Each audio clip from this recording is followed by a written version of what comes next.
And Kenya is intensifying efforts to position itself as a regional manufacturing and industrial hub, targeting deeper collaboration with Chinese firms to expand local production, technology transfer and exports.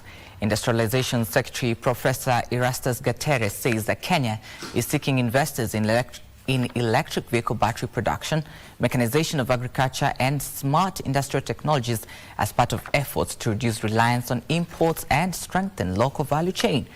Take a look. Kenya is ramping up its industrialization drive with a renewed focus on smart manufacturing as it seeks to attract foreign investors into high-value production sectors and reduce reliance on imports. Here, the focus is on, among others, electric vehicle battery production and agricultural mechanization. The government, through the State Department for Industry, is executing a strategic pivot toward a high-value export-led manufacturing. Our goal is to raise the manufacturing sector contribution of GDP to 15%. China is already one of Kenya's most trusted investment partners.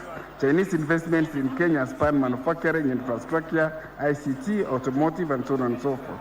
This existing ecosystem creates confidence for new investors because Chinese businesses already understand and trust Kenya's investment environment. The private sector is calling for structured partnerships that go beyond trade to include local assembly, skills development, and long-term manufacturing bases in Kenya. Our enterprises need accessible technologies for food processing, metal fabrication, packaging, electrical products, machine tools, and industrial production.